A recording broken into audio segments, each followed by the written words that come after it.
The Galactic Interspecies Combat Academy sat perched on the moon of Thessari 4, a ring of titanium spires and gravity simulators stretching across 3 kilometers of compressed regolith. It trained the best soldiers, pilots, and field operatives from 47 recognized species. It did not, historically, train humans. That had changed 14 months ago. Lyra Vera was the first.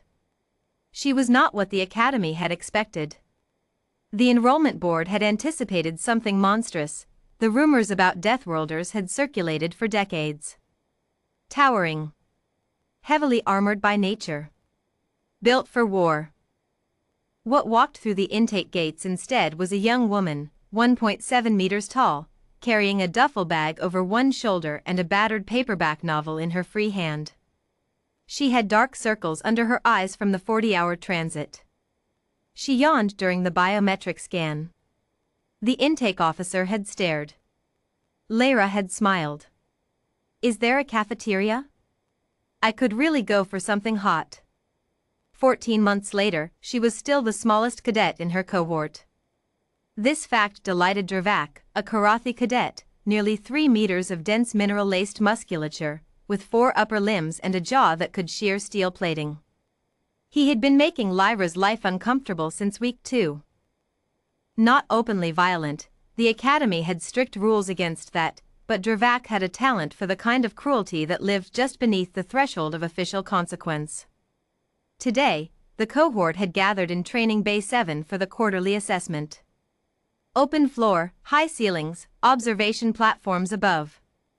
The assessment was simple in theory. Cadets were evaluated on hand-to-hand combat fundamentals in front of the full cohort and a senior instructor. Instructor Kale Veyron stood at the far end of the bay, arms folded, watching the warm-up drills with the expression of a man who had seen everything twice and found most of it mildly disappointing. He was Varric, lean, silver-scaled, with compound eyes that could track 20 separate targets simultaneously. He had trained soldiers for 31 years. He had seen species come through these doors that could bend durasteel with their fingers and species that dissolved solid matter by exhaling. He rated cadets not by what their bodies were born capable of, but by what they chose to do with what they had. He had been watching Lyra Vera for 14 months. He did not show it. Dravak chose his moment, as bullies always do, when the audience was largest and the target was isolated. The cohort had broken into informal pairs for sparring practice ahead of the formal assessment. Lyra was wrapping her hands, a human habit the others found inexplicable, when Dravak walked over, flanked by 2 Karathi companions, and stopped directly in front of her. "Human." His translator rendered it flat, but the tone carried. "I have a question." Lyra looked up. "Sure. Why are you here?" The bay didn't go quiet all at once. It went quiet in ripples, pairs stopping their drills one by one as the energy in the room shifted. "Same reason you are," Lyra said. She finished wrapping her left hand. "Started on the right." "No." Dravak crouched slightly, bringing his face closer to hers. The gesture was deliberate, making himself larger, making her smaller. "I am here because my people have served in the Galactic Armed Forces for 2 centuries. I am here because my body was built for combat. 4 limbs. Reinforced skeletal structure. Sensory range 3 times yours." He let the pause breathe. "You are here because someone felt sorry for you." A few cadets near the wall shifted uncomfortably. Most watched. "Humans are fragile," Dravak continued, straightening now, addressing the room rather than her specifically. "Soft tissue. Single-layer skin. 1 set of sensory organs. No natural armor, no venom, no enhanced strength. You evolved on a single world and you call it a death world because your own planet tried to kill you." He looked back at her. "And yet here you stand. In our academy." He spread 2 of his 4 hands wide. "Explain that to me."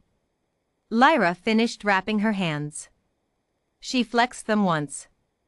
Looked up. "You want me to explain why I'm here?" I want you to try.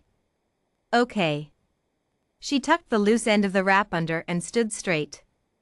Our planet tried to kill us for 4 billion years. Predators, disease, ice ages, asteroid impacts, supervolcano eruptions, gamma ray events. We survived every single one.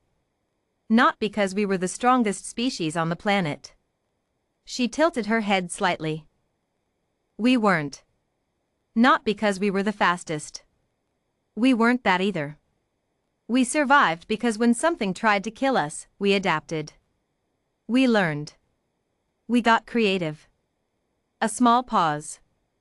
And when something really tried to kill us, something we couldn't outrun or outfight, we waited. We are the only species on our world that hunts by exhaustion. We follow prey for 2 days straight, on foot, until it drops. She looked directly at Dravak. So your question is why I'm here. I'm here because my species has been training for this since before yours discovered fire. I'm just the first one you've met. Silence. Dravak recovered. He always recovered. Pretty words, he said. This is a combat assessment, not a history lesson. Words don't score points. He stepped back and spread his arms in open invitation. Show me, then. If your kind is so remarkable, show me. It was not a formal match. It was not sanctioned. But in the social architecture of a military academy, refusing was also a statement, and not one Lyra had any interest in making. She stepped forward. From the observation platform, Instructor Kale Veyron watched. He did not intervene. Not yet. The first exchange lasted 4 seconds. Dravak telegraphed a wide strike with his upper right limb, a show of force, not a serious attempt, and Lyra slipped under it, moved to his outside, and used his own momentum to redirect him 2 steps sideways. No damage. A repositioning. Dravak looked surprised. He shouldn't have. The second exchange was faster. He committed this time, a genuine combination, 2 upper limbs in sequence, lower limbs anchoring. Lyra took 1 hit on the forearm, deflecting rather than blocking, turned the impact into a pivot, and planted an elbow into the nerve cluster just below his second shoulder joint. Karathi nerve clusters were well documented. The Academy's own anatomy database listed them. Lyra had read the database in week 3. Dravak's upper right limb went briefly numb. He compensated. He was good, the Academy didn't admit cadets who weren't, but his eyes had changed. The performance had drained out of them. This was something else now. He stopped holding back. Lyra took 2 serious hits. 1 to the ribs, she exhaled hard and moved with it. 1 glancing blow to the shoulder that would bruise deeply and beautifully by morning. She did not stop. She did not slow. She kept moving, kept adjusting, kept reading him. And slowly, over the next 90 seconds, which is a very long time in a real fight, Dravak began to tire. He had mass. He had strength. He had reach. She had patience. When his 4th combination came in slightly slower than his 3rd, she read it early, stepped inside his guard, and hit the secondary nerve cluster under his jaw with a precise, measured strike. His translator cut out for 3 seconds. He stumbled. She stepped back and waited. He did not come forward again. The bay was very quiet. Then Instructor Kale Veyron's voice came from the platform above, calm and even, cutting through the silence like a blade through still water. Cadet Dravak. Every head turned up. You initiated an unsanctioned engagement with a fellow cadet during a pre-assessment warm-up period. Veyron's compound eyes moved across the room slowly. You framed it as a question of merit. You chose your moment, your audience, and your target carefully. He paused. You also lost. Dravak said nothing. Remedial anatomy, Veyron said. Starting tomorrow. You had full documentation of human physiology available to you and you walked into that engagement knowing nothing.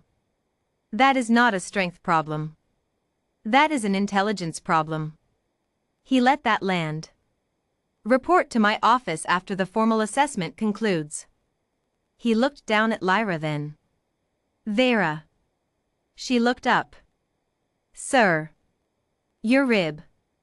Bruised. Maybe cracked. I can still complete the assessment. I know you can.